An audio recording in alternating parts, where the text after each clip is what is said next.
dowladda Puntland wax canshuur kordhin oo ay sameeysan male. Bismillaahir Rahmaanir Rahiim.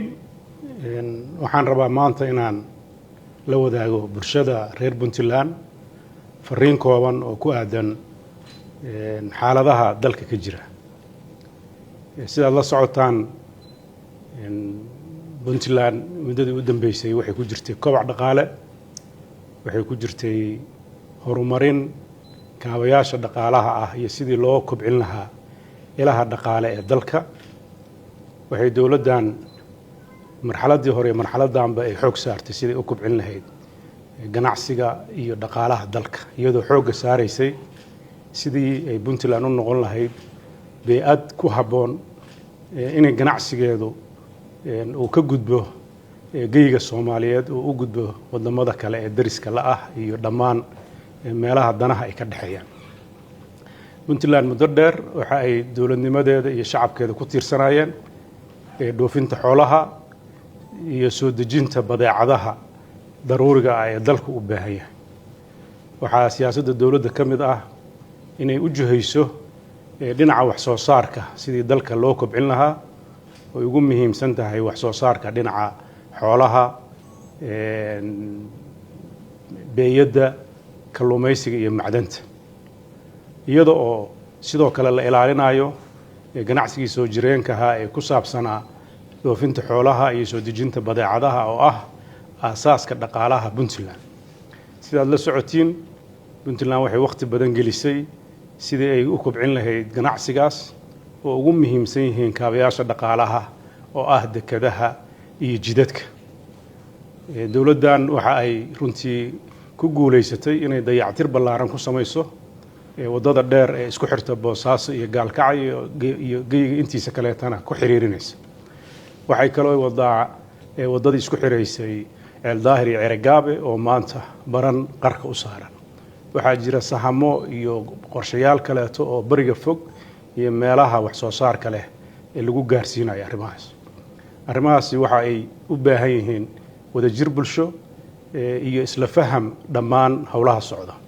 Sidoo kale waxaa lagu guuleystay ballaarinta dekedda Boosaaso oo runtii muddo ahayd caqabadaha halbowlaha u ah kaabayaasha dhaqaalaha. Waxaa sidoo kale waqti la geliyay dekedda Garacad oo runtii meel wanaagsan maraysa, iyadoo hadda gacanta lagu hayo wadadii isku xiridi lahayd Garacad iyo Tuurdibi oo ah xuduudda dalka Itoobiya ay ka gasho deegaanada Puntland. Dadaaladaasi waxay ahaayeen dadaalo mar walba dowladdu ay u arkaysay aasaaska nolosha bulshada iyo horumarka dowladnimada inuu ganacsi ku dhisan yahay. Runtii arrimahaas waxaan rabaa inaad dadka Soomaaliyeed iyo dadka reer Puntland aad u ogaadaan. Puntland dowladdeedu waa dowlad saaxiib dhow la ah ganacsiga iyo ganacsatada, iyada oo mar walba u arkaysa inay yihiin xubinta ugu muhiimsan bulshada oo nolosha aasaasiga ah saldhig u ah adeeg badan oo bulshada qabata mararka duruufaha adag ee dalka soo wajahana qayb ka qaadata. Siyaasadihii ugu dambeeyay ee Puntland waxaa ka mid ahaa culayska magaalada Boosaaso iyo Gaalkacyo saarnaa oo ay u dheer tahay infrastructure xumada iyo dhibaatooyinka kaleeto arrimaha amniga iyo argagixisada howlaha ay ka wadeen oo labadaas meelood iyo deegaanada kale Puntland culays dhaqaale ku hayay, canshuuro siyaada ah ku hayay, baad u geysanayay, hantida ganacsatadana haddii ay waxay bixinayaan diidaan gubayay. waad ogtihiin gulufkii weynaa ee dagaalkii Calmiskaad waxa uu u koosgareeyay ama uu ku kacay qiimo nafeed, mid maaliyadeed iyo mid waqtiba dowladda Puntland iyadoon u kala harin shacab iyo dowladda. Intaa waxaa loo sameeyay in magaalada Boosaaso ah ubuucda ama xarunta ganacsiga ee Puntland inay xor ka noqoto culays kasta oo uga imaanaya dibadaha oo kulifaya in ganacsigan hoos u dhaco. Waxaa hoos u dhacay ganacsigeeni, waxaa carartay ganacsatadeeni, waxaa la handaday hantideeni. Arrintaas runtii dowladdu waxay ka qaadatay qadiyad aad u weyn. Xukuumaddan intay jirtay waad ogtihiin waxaa aad u liidatay isku socodka gaadiidka wadada dheer oo ka xanibayay baabuurta waaweyn ay ka timaada Itoobiya iyo gobollada dhexe inay soo gaaraan dekedaheena, taasoo maanta Ilaahay mahadiisa isbedel weyn uu ka muuqdo, dadkuna ay arkayaan kobaca dhaqaalaha, dowladduna ay dareemayso inay miisaaniyaddeeda kor u kacday. Dowladdu mar walba tallaabo kasta oo ay qaadayso waxay ku dhisaysaa danta mujtamaceeda iyo dadka ay mas'uulka ka tahay. arrimahaas mar walba waxay u fiirisaa hadda wixii suuragal ah. maalmahan dambe waxaa socotay xan badan oo dadka lagu jahwareerinayay oo aan dareemayo dad aan fahmin ama dad dan leh inay aada uga shaqaynayeen oo ugu muhiimsan tahay dad badan oo odhanaya canshuurtii dekedda boosaasaa kor loo qaaday. waxaan rabaa maanta inaan u sheego dadka reer Puntland, dowladda Puntland wax canshuur kordhina oo ay samayso ma leh. taa horta inay ogaadaan way. canshuurta kordhinteedu process bay martaa, miisaaniyadda dalkay gashaa, ogolaansho baarlamaanay martaa. marka aan aragno inay dan tahay canshuurta aan qaadno weli kuma filna adeegyada bulshadeenu u baahan tahay, laakiin waxaan isla socodsiinaa baahida iyo duruufta markaa jirta iyo kobaca dhaqaalaha ee ganacsatadeenna. waxaa kaloo intaa dheer dekedda magaalada Boosaaso waxaad ogtihiin shirkad baa maalgelisay muddo badan ka shaqaynaysay, qof walba uu qirayaa isbeddelka ku dhacay dekeddeena. waxaa kordhay jambiyadii ay ku soo xiran jireen maraakiibta, waxaa la qoday kanaalkii maraakiibta waaweyn ay soo maraysay, waxaa lagu wadaa dib casriyeyn iyo ballaarin joogto ah. muddadaas hawshaas socotay waxaan shirkadda gacanta ku haysa mar walba ku codsan jirnay in ay marxaladaha aan adag ee aan ku jirno ay noogu dulqaataan. intaas 7 sano aan joogay waxaan ka hortaagnayn in tareefka ahayd heshiiska lagula galay inaan la furin duruufo jira awgeed, annagoo u eexeynayna ganacsiga kobciisa, annagoo eegayna ganacsatada inay culays badan saaran tahay. muddooyinkaas faraha badan oo arrimahaas aan saas u lahayn waxaan eegaynay inay ganacsatadu arrimo badan oo gaar u ahaa inay ka soo doogaan dalkuna oo marxalad oo xambaari kara ay noqoto. waxaan rabaa dadka inaan maanta u caddeeyo waxa la kordhiyey oo dadku sheegayaan horta canshuur ma aha. waxa weeye khidmadaha laga qaado maraakiibta dalka badeecadaha keenta oo boqolkiiba 95 ama 96 ama 99 maraakiibtaasi ay leeyihiin dad ajnabi ah. waxa Soomaalidu ay leedahay waa dhowr far ku tiris ah. maraakiibtaas ganacsatada inay soo kireystaan oo ay lacagta ka qaata oo dalka badeecada keena dekedda u adeegaysa waxay u baahan tahay khidmad la mid ah khidmadaha dekedaha kale markay tagaan ay bixiyaan. annagoo taa weliba xeerinayna maadaama dekeddeenu ay cirf ku taal, weli aan rabno in ay badeecadeen noqdaan badeecado tartan fiican geli kara, waxaan muddo ka codsanayna inaan kor loo qaadin intii ay ugu timid ay ku hayso. waxaan maanta la garannay marka loo fiiriyo dekedaha Soomaaliya inteeda kale iyo rijinkaba wax aan la xusi karin iyagan u noqon kara dhiirigelin ay ku sii ballaariyaan inta u dhiman, oo aan dhowaan rajaynayno dekedda guryihii ku xeernaayoo dhan inuu isbeddel ka dhaco. wada hadal muddadan socday dadkii hantidaas lahaa aan ka codsannay in aan wada hadal ka galno si aan tacwiid ugu celinno dekedda loo ballaariyo. waan uga mahad celinayaa guddiga arrintaa ka soo shaqeeyey. waxaa hadda fooda nagu soo haya dekedda wejigeedii labaad in la bilaabo, meelaha ku xeeran oo dhan wada hadalkaas oo dhammaaday markii arrimihiisa dhammaadaan lagu daro, jambiyada la kordhiyo, qalabka la kordhiyo, deked casri ah oo la jaan qaada dekedaha kale ay noqdaan. waxaan u baahannahay dadka aad wararka u dhex maraya inaan runta u sheegno waxa la kordhiya canshuur maaha. waxa wax lagu kordhiyana waa maraakiibta adeega keena oo iyagoo naftirkooda khidmad ka qaata badeecadda ay wadaan. dekedda u adeegaysa oo intaasu shaqo awooday in wax suuragal ah oo marxaladdan ay qaadi karta annagoo ka warqabna duruufaha dhaqaale ee dalkeenna, ganacsigeenna uga xanuun badan cid walba. maxaa yeelay dowladdu waxay ku dhisan tahay dhaqaalaha ka soo gala ganacsatadeeda. ganacsiga ilaalintiisana wuxuu ka mid yahay waajibaadka dastuuriga ee dowladda saaran. inaan isku dheelitirno maalgelinada shisheeye, maraakiibta ajnabiga ee noo shaqaynaya, ganacsatadeenna faa'iido doonka ah iyo bulshadeenna oo ah cidda u dambaysa oo kharash walba oo yimaado uu ku dhacayso, annagu isku miisaamayno danaheeda ka ilaalinayna ayaan arrimaha u yeelina. waxaa nasiib darro ah mararka qaarkood dad aan fahamsanayn in si xun wax loogu sheego. waxaan qirayaa ganacsatada 90% dad wanaagsan oo dalka la shaqeeya oo fahamsan duruufaha soo mara, mar walbana dowladda u dhow inay yihiin. waxaan kaloo rabaa inaan u sheego dekedda Boosaaso ma xirna, xoolihii baa dhoofaya, shidaalkii baa soo degaya, doonyihii baa xiranaya ilaa hadda socda. waxaa aad suuqa loo geliyey dekedda Boosaaso way xiran tahay. warkaas waa been. suuqu waa xiran yahay, afar albaabo xiran in la suuro macnaheedu maaha inay dalkii u kala xiran yahay. waxaan u sheegaynaa bulshada reer Puntland meel kasta ay joogto ganacsigooda inuu furan yahay, dekedii inay shaqaynayso, dad camanaya way jiraan oo iyadana ma inkirayno.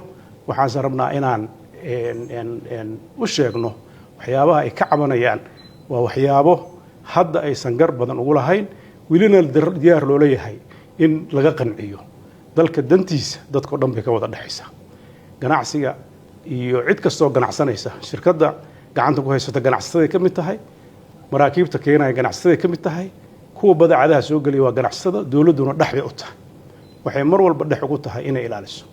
waxaan ogsoonahay marar badan ganacsatada duruufo aan dalka ka soo wajihin ee dibadaha ka soo wajaha ama qiimayaashoo kaca ama dekadaha kale oo ku kaca way aqbalaan, badeecadana way ku kordhiyaan, mana cawdaan.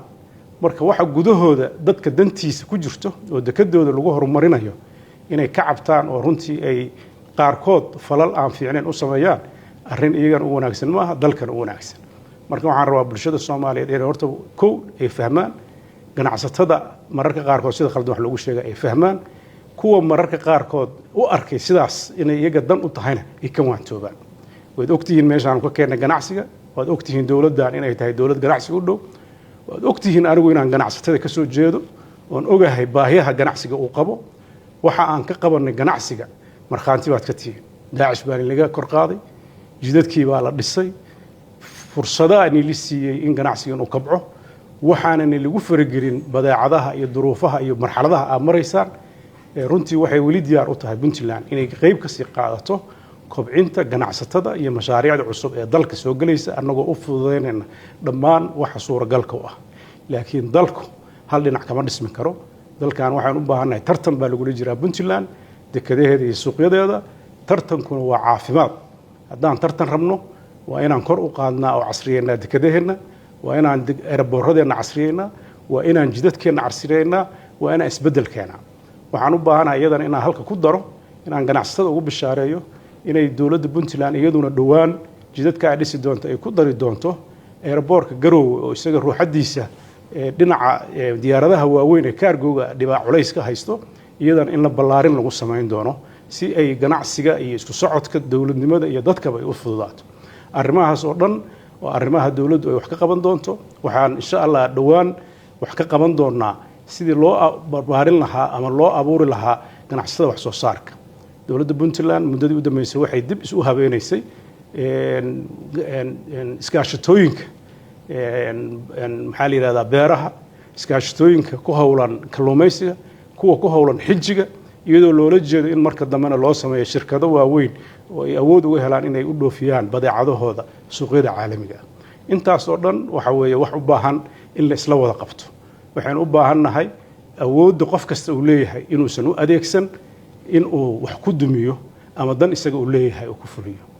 ninka ganacsatada ah sharci buu dalka uga ganacsadaa, shuruuc buu ku dhaqmaa, shatiyuu leeyahay, shuruuc baarlamaanka ansixiyuu ku joogaa, dowladduna isagay u dhalato isaga ilaalinaysaa. xaq uma leh inuu maalintuu rabana dadka u adeego, maalintuu rabana uu dhaho ma adeegayo. arrintaas waxaa la rabaa in laga fiirsado oo aanan shuruucda iyo dowladda iyo danaha dalka aanan wax loo dhimin. waxaan ugu baaqayaa cid kasta oo fakarkaas fakar ka duwan qabtay inay dib u xisaabtanto, dalka horumarkiisa laga shaqeeyo. waxaan qabaa oo aaminsanahay oo si fiican uga fikirnay oo muddo 7 sano ah dib u dhigayna arrintaas inay maanta tahay maalin ay ganacsatada iyo ganacsatada annaga hadda gaar aan ugu hiilinayna ma jirto. maxaa yeelay lacagtani guud ahaan waxay saaran tahay bulshada. haddii uu kor u kaco qiimaha uu badeecada ku fadhiyo, waxaan ogahay ganacsatada qiimo badan oo dadka saari jirta inay wax ka dhimaan, lacag fara badan oo ka bixi jirta maanta inaysan ka bixin. isbeddelkan dhacayana inuu waxba yeeli doonin ganacsiga iyo horusocodkiisa, bal uu wax tari doono. badeecadaha ay kordhi doonaan, konteenarada dalka ay imaan doonaan, isbeddel muuqda uu dalka ka dhici doono.